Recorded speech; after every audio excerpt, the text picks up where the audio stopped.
Hello, welcome. So today we're going to be looking at r/ best of Redditor updates. I am coming to you off the back of just recording the previous Am I the Devil video, and my emotions are fried. So I'm hoping this one isn't going to be as horrific as that was. But yeah, if that sounds like something you'd like to listen to today, then please do stick around and enjoy. And don't forget to like and subscribe, please. Thank you. So this one was collected and put together by Direct Caterpillar 77. Would I be the butthole for cancelling my sister's wedding because it was my wedding first? Obviously not the original OOP. The original OOP is on the screen if you want to go and follow along with their story if they have posted any more on it. It was originally posted January 20th, 2020. I was meant to get married on the 1st of February, which was mine and my ex-fiance's anniversary. We ended the engagement shortly after the new year because he cheated on me. What a human turd. The wedding was initially planned with just my money, but was very low-key, and my parents asked if they could put up some additional money to make the whole thing a bit bigger. By the end, about 60% of the wedding was paid for by me and 40% my parents' contribution. My ex and I had agreed that I would pay for the wedding while he covered the honeymoon. My ex left me to deal with cancelling the wedding as his money wasn't involved. Again, human turd. And I turned to my mother and my sister for help because I didn't have the mental or emotional capacity to call vendors and venues and whatever else and cancel everything. Yeah, I can't imagine how hard that is to have to do, especially after such a betrayal. My sister is engaged and helped me with a lot of the wedding planning. Next thing I know, my mother and sister are asking me if I wouldn't mind my sister just taking my wedding. How insensitive. Every part of it, from the venue to the cake and everything in between. The sole difference will be the wedding dress, and even then she said if she can't buy off the rack, she might have to get mine tailored to fit her instead. Yes, OP, you can't emotionally handle cancelling your wedding because it's really hard for you to have to confront all of those things that you are now not going to have. So how would you like to confront it with your sister having it all instead? I'm sorry, where is the logic? I called off the engagement less than 3 weeks ago. I'm an effing mess. I reached out to my family to help me cancel the wedding, and my sister is planning to take it over instead. My sister has rung around to our family explaining that she's taking over before she told me this. They are all attending. Her fiancé has contacted his family and given them the date he will be getting married. I found all this out today. She asked me if I was okay with this, like she hadn't already arranged everything. I told her to go F herself. As you should, my love. I have until the 23rd to cancel things and get my money back. There's a couple of things where I won't get my money back at this stage, but over 2/3 of it is still refundable. The money will be refunded to the card it was paid by, so both me and my parents will get the correct amounts back. Everything is shut right now, but it's the 21st tomorrow. As I've not been in contact with these companies and it's my name on all the contracts, I have full power over the wedding. My sister said she'd pay me back eventually, but knowing her, I'll never see that money again. Okay, so 1, the audacity is reason enough alone to cancel it, because how on earth could they ever think it's okay to make you go and sit at your own wedding after your fella cheated on you and watch somebody else get married in your place with probably your wedding dress, your cake, your decorations? How insensitive and disgraceful. And secondly, it's all in your name. You are more than welcome to cancel it and actually get your money back. 60% of the money was hers, 40% was the parents. So yeah, 60% of whatever it is that you've put into it is your money. That's going to be a lot of money. Weddings are expensive. Would I be the asshole if I rung round and everything and cancelled? No, and I would encourage it. Verdict, not the butthole. Relevant comments. OOP to a deleted comment. She wants me to be her maid of honour, so I'll be standing up front in the dress that was meant for her while she stands a few feet away in the dress that was meant for me. And then Dr. Beaver says, I am sick to my stomach thinking about you having to not only watch, but participate in the wedding day you planned. I'm shocked that any person would think that this would be okay, let alone multiple people, yeah, and let alone her own family. OOP, my family aren't exactly the most emotionally intelligent people, to be honest. I think they're not exactly the most intelligent people, let alone emotionally intelligent, Lovey, because a friggin' child could see how wrong this is. And then Misfit X says, she's wearing your dress, the gall of your family. So many internet hugs from Minnesota. The internet is on your side in this. Good grief. Good grief indeed. And then the OOP replies, she says if she can buy off the rack, she will, but the wedding is in 10 days and we're the same size. If she has no luck, she'll be borrowing my dress. And then bam, 2019 says, wait, so they're taking your date too? I just assumed they were going to move the date so you could still keep the deposit and not lose money. Sheesh, not the butthole, cancel that mess. Yeah. Yeah. OOP, the whole thing, including the date, which me and my ex, actually chose because it was our anniversary. So that's lovely. And then Sanctimonious Locke says, info, does your sister hate you? Is she trying to be hurtful? This is what I want to know. And then OOP says, probably. And then Shreyanyanwal, I think, said, will you please show your family this thread so maybe they can get some sense knocked into them? Please, I hope you did. And then OOP says they'd probably get mad at me for posting their business online. It's not their business, it's your business, my love. Not Your Cinderella says, it's your business, your wedding, that's it. Precisely. And then Dank Chiquita Banana says, not the butthole, your family's horrible for not clearing it with you first. They're horrible for even suggesting it, to be honest. Like, they should have thought, like, I mean, saying maybe we can transfer the date so that you don't lose your deposits. Yeah, cool. And we'll pay you back immediately. Okay, still... erring on insensitive, but I would understand because at the end of the day they would try to help you to keep your deposits. Your wedding fell apart due to your ex cheating on you, and everyone's first thought was to let your sister take your wedding without taking your feelings into account. Dog, that's beyond effed up. You do you, dog. Sorry about your situation. OOP then says, when I asked what the F they were thinking, my sister actually said to me, it's not like he died. Like cheating was the reason they chose to do this. Ha oh, I'd be throwing punches, I'm not gonna lie. And then Wobble Bay says, info, why not tell us straight up that you will cancel if you do not have a check clear before the 22nd? OOP then replies, because she will try and talk me out of it, and I don't care half as much about the money as I do the prospect of having to go to my sister's wedding. She wants me to be maid of honour even after I snapped at her, and watch my sister wear what was meant to be my wedding dress to what was meant to be my wedding, and deal with all the invitees who know this was meant to be my wedding barely a month after I called off my engagement. And even in future, if I talk to her again after this, I will have the knowledge that she had my wedding, which is going to make ever having any sort of closure on this whole thing very difficult. Yeah, I genuinely think your sister's done that on purpose to be hateful, like trying to make you the maid of honor. I honestly think that that is a purposefully mean thing she's done. Deleted user says, who is currently in possession of the wedding dress? Make sure it's with you and she can't have access to it. The shop may refund you, but you are probably going to have to sell it online. And then OOP says, I left it at mum's house. I was going to get ready at her place because she's closer to the venue, which means that my sister probably has it by now, and I hate myself for leaving it there. Update posted January 22nd, 2020. 2 days later, same post. Update, I talked to my sister and explained how upset I was and how hurt this made me feel, and she said that this was a good thing, and it would be therapeutic for me to see good come from bad. Piss off. I said that is really not what it's feeling like on my end, and to me it feels like I got cheated on a month before my wedding, and my sister said she would cancel everything for me, and then decided that getting married in my dress, in my venue, my ex and I picked out together on my anniversary date, and this did not feel good. I said if she wanted to buy the wedding off me, then I needed payment in full for my 60% by the 23rd, and I wanted to switch out our names on the contracts. She said she was hoping for closer to a payment plan, where she paid me back 50% of the 60% I put down in monthly installments over the next 10 months. She wanted to pay me back 5% per month for 10 months, and I still wouldn't get all my money back. She is a cheeky little cow. I've made calls and cancelled everything. Everything was paid for by me, and my parents' money paid primarily for upgrades to the things I'd already bought. The money will be refunded to whoever paid it, so myself and my parents will get all the correct money back. However, with some, like the caterer, we've lost the deposit entirely.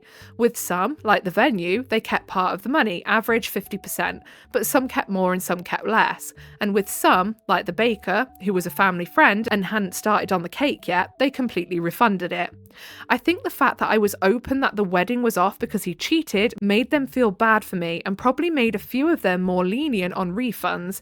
Didn't just bring it up for the sake of it. Most of them asked if I'd wanted to reschedule. Oh dear. Yeah, you would definitely have to just be like, no thanks, and this is why. Please don't ask me again. On the whole, I've gotten a little over half back, which is not as much as I thought. Yeah, I mean, that's pretty good. Really annoying thing is that I put these cancellations through on the 21st, and if I'd have done it on the 18th, 2 full weeks notice, I'd have gotten more.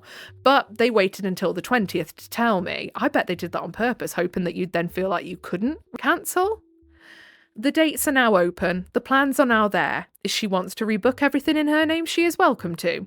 She helped me with an F ton of planning, knows the details better than I do, and can easily rebook the exact same thing, and will probably be doing the vendors a favour considering how close we are to the big day.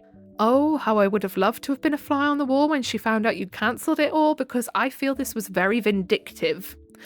Some refunds will be instant, some will take a bit of time, longest is 2 weeks, and I'm no longer going on my honeymoon, so once all the refunds have come through, I might book a week away somewhere. Not sure what's happening with my sister, mother, family at large.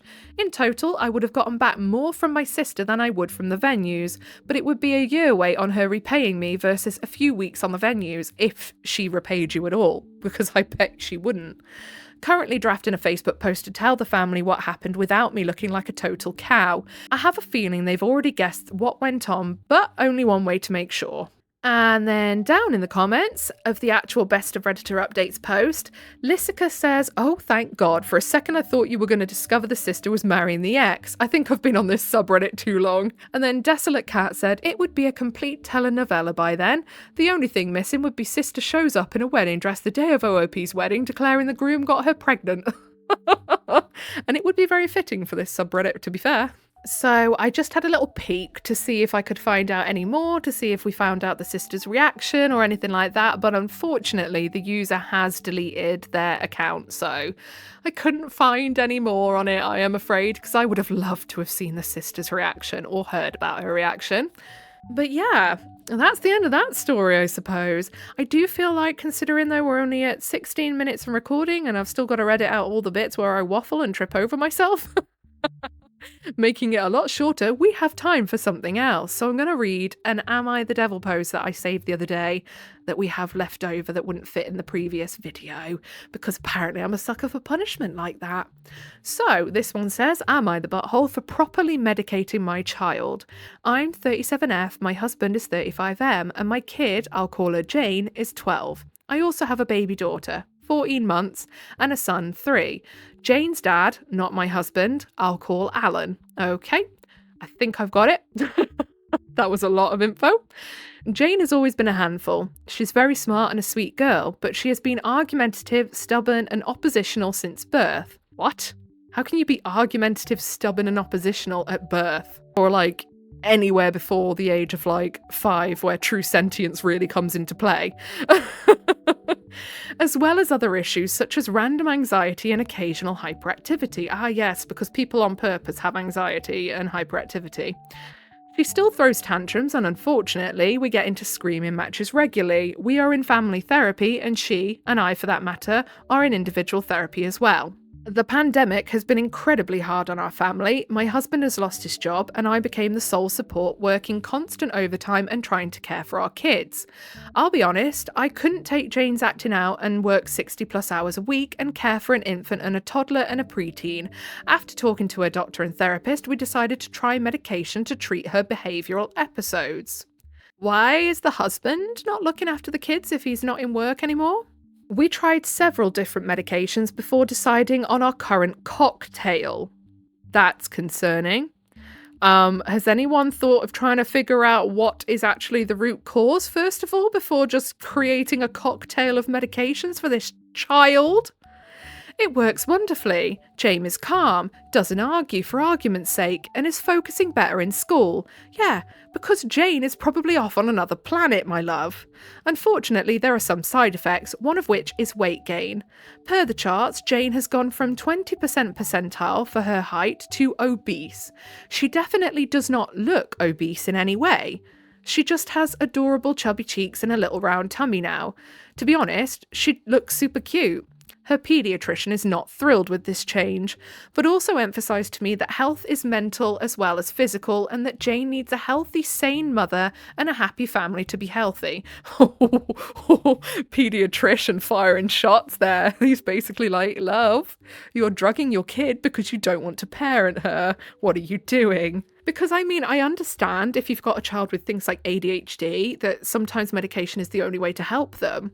Absolutely get that, but it sounds to me like no actual proper diagnosis has been given for any issues that this child might have. They just don't like how she's argumentative, which is a teenage thing. Hate to tell you. And just want to basically shut her up by giving her a cocktail of medications. That's so concerning. Jane has decided that this medicine is ruining her life by making her fat, and I'm the wicked witch for putting her on it. She did dance pretty seriously before the pandemic, and she is upset she can't execute her dances the same way anymore. I told her I am committed to finding her a dance class that would welcome her when it is safe to do so, which I absolutely am. Honestly though, I feel Jane's pain because I put on so much weight up and down all the time when medications change. And it feels really uncomfortable when obviously your weight changes drastically quickly because of medications, because your body's not used to it. And I get the strong inkling that the OP is not supportive at all of their daughter and making her feel good about herself. So I don't think that helps. Her father told her that she wouldn't have to be on meds if he lived with her. It's easy for him to say because his wife doesn't work and he is very high income. Jane and her father want Jane to move in with them for the remainder of the pandemic, mainly so she can get off her current meds. I refused. Jane can't leave her home because she doesn't like being medicated. She friggin' can. Jane called me many names and now I'm feeling like the butthole. So, am I the butthole? Yeah. You are. You're saying you can't cope with her behaviour, so you're giving her a cocktail of medications to basically keep her dampened down and basically zombified so you don't have to deal with her. And then her dad comes in and says, hey, she can come and live with me. We can deal with her without the meds. We don't mind. You know, perfect for everyone. But no, OP's ego has taken over, and I can tell you that is exactly what it is, because obviously OP isn't happy with Jane. But her ego's taken over because she doesn't want to relinquish control. It's really gross. OP isn't thinking about what's best for her kid, she's thinking about what's best for herself. And I just don't understand that. So then down in the comments, Stunning Show 8859 says, ugh, I'm a therapist and this crap is so familiar. I can't count how often I have to explain that it takes two to have a screaming match. They yelled at me first. They are 12, my guy. Literally. This is it. Like, my eldest, now and then, like, they're pretty easy, to be fair. Like, very chill. Awfully laid back. But we're in the preteen phase, and quite often, you know, now and then there'll be the gobby moments, and I'm just like, okay, right, you're obviously in one of their moods. Feel free to go and take some time. I am not having it out with you over the shape of a slice of bread. Obviously, that's a bit extreme. That's not where but you know, quite often it can feel like that's how silly the arguments are. You know, if you need to have a minute, go and have it. I don't care to argue with you over this sort of stuff. We can have a chat about it when you've calmed down, absolutely. But I'm not standing here shouting back and forth with you. It's very easy. You just open the door for a conversation and say the door is open whenever you feel like you want to walk through it. You can have your space until you feel like you want to come to me and actually talk it through. You know? So you're not giving in to the behaviour. You're saying, I am not dealing with the way you are being right now, but I am absolutely here once you want to talk about it. So Bambi H says, Jane's been a handful since birth. Always gives me we need to talk about Kevin vibes too. Zero accountability. Yeah, because babies are so well known for their cognitive abilities. It's like when people say to you, "Oh, don't hold your baby too much. They're crying to manipulate you." They're a baby, love. They don't know how to manipulate people. Your fella, on the other hand, knows really well how to do it, but you don't recognise that either, so I'm not surprised you're confused. And then Manchambo says it's even worse than that. She actually said the child has been argumentative, stubborn, and oppositional since birth. How can an infant be argumentative, stubborn, or oppositional? I guess the same way that a 12-year-old can make an adult parent engage in a screaming match. Exactly. Okay, so I think that's all we've got time for today. If you made it all the way to the end with me, then I appreciate you very, very much. If you give a little like, subscribe, turn on your notifications, I'd appreciate you even more. Other than that, I'm going to disappear. Whatever it is you're doing for the rest of the day, I hope you have a really good rest of the day. Goodbye!